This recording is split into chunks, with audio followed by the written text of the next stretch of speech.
Sa dami ng mga balita ngayon tungkol sa impeachment, may isang tanong na naisip ako. Magkano kaya ang nagagastos ng isang bansa tuwing may impeachment trial? Kasi isipin mo, hindi lang ito isang meeting, hindi lang ito isang hearing.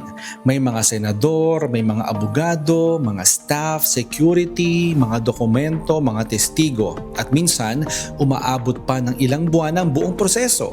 Sa kaso ng impeachment trial ngayon sa Pilipinas, ang Senado ay may hindi bababa sa 26 million pesos na maaring gamitin para sa mga gastusin ng paglilitis.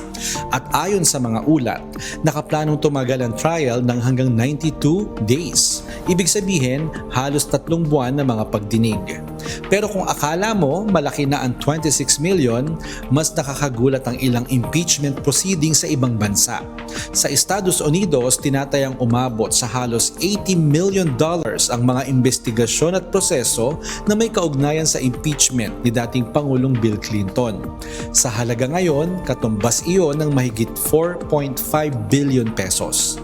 Para magkaroon tayo ng ideya kung gaano kalaki yon, ang 4.5 billion ay sapat para makabili ng libo-libong classroom chairs o makapagpatayo ng maraming pampublikong pasilidad. Kaya kapag naririnig natin ang salitang impeachment, hindi lang politika ang pinag-uusapan. Pinag-uusapan din natin ang oras, tao at pera ng buong gobyerno.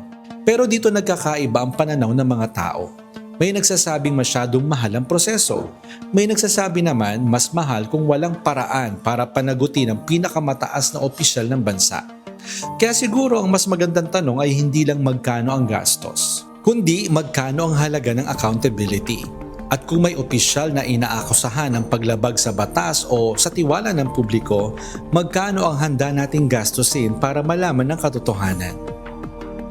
Sa tingin mo, sulit ba ang milyong-milyong pisong ginagastos tuwing may impeachment kapalit ng pananagutan ng isa sa mga may pinakamataas na posisyon sa pamahalaan? Sana po may natutuhan kayo at laging tatandaan, mapalad po ang tao na nakakasumpo ng karunungan at ang tao na nagtatamo ng kaunawaan.